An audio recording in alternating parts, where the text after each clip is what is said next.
అందరికీ నమస్కారం అండి. నేను మీ హేమని. ఇటీవల కాలంలో అమ్మ చనిపోయారు.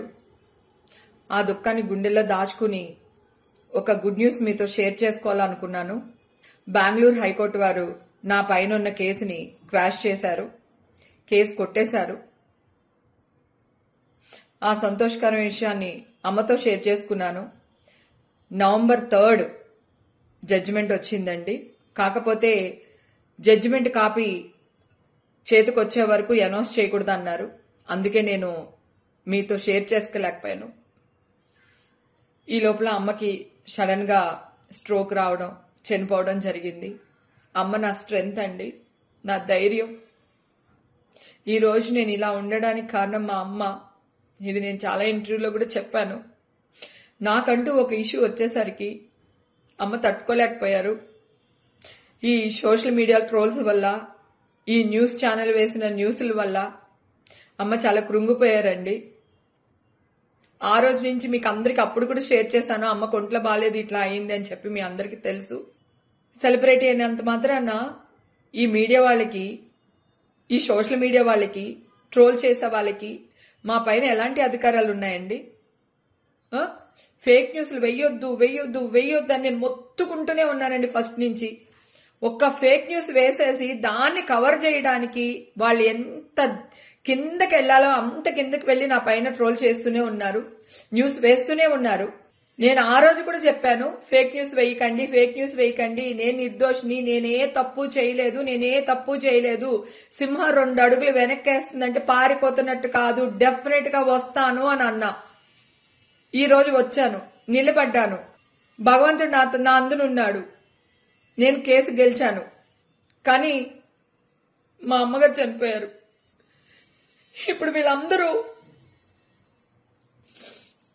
మా అమ్మని తీసుకొచ్చి ఇవ్వగలుగుతారా? ఒకవేళ నేను చచ్చిపోయి ఉంటాను, ఇప్పుడు తీర్పు వచ్చి ఉండొచ్చు, అప్పుడు నన్ను వీళ్ళందరూ బతికిస్తారా? మనస్సాక్షి అంటూ ఒకటి ఉంటుందండి. ఎన్నిసార్లు ఎంత పోరాడాలి? పోరాడుతూనే ఉంటామా?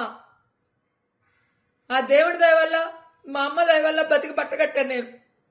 లేకపోతే నా పరిస్థితి ఏంటి? అందరూ అన్నారు, అందరూ మర్చిపోయారు లేవే, వదిలేవే, ఏం కాదులేవే, ఎందుకు బాధపడుతున్నావు అని. 1 year 1.5 years నుంచి నాలో నేనే మదన పడిపోతున్నాను.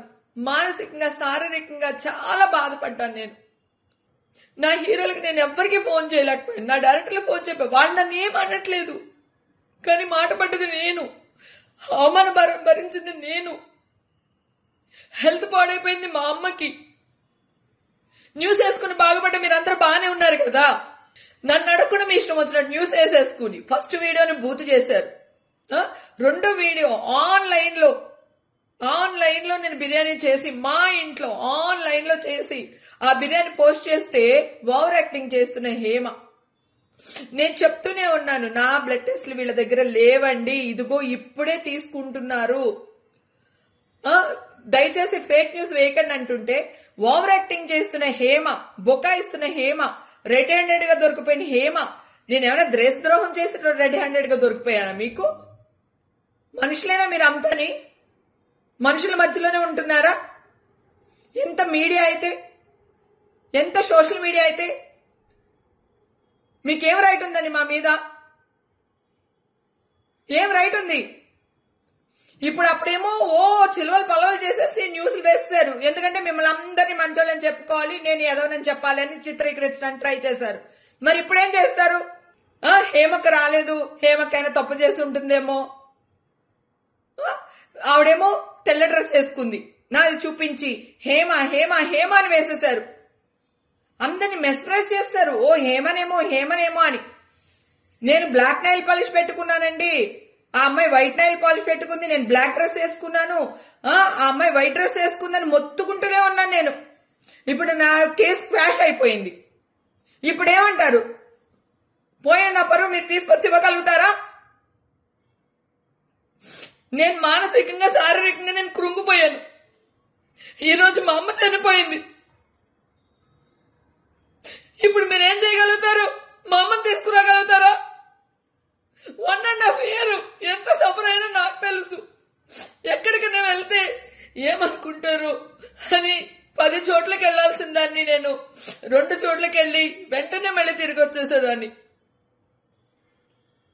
మిమ్మల్ని ఎవరిని వదలనండి, నిన్ను ఎవరిని వదలను నేను. నా మీద మీరు ఎంత ట్రోల్స్ చేశారో, సోషల్ మీడియా వీళ్ళందరూ ఎంత చేశారో, నేను ఎవరిని వదలను. నేను అందరికీ గుణపాఠం చెప్పే తీరుతాను. ఇప్పుడు ఆడపిల్లని జెన్యూన్ గా నేను చెప్పిన మాట నిజమని చెప్పి కోర్టులో తీర్పు వచ్చింది, కానీ టైం పట్టింది. ఈ లోపల అందరికీ చాలా చాలా థ్యాంక్స్ అండి. ఈ విషయం మీతో షేర్ చేసుకోవాలి. క్వాష్ అయిపోయింది, నేను నిర్దోషిని అది చెప్తామని ఈ వీడియో పోస్ట్ చేస్తున్నాను.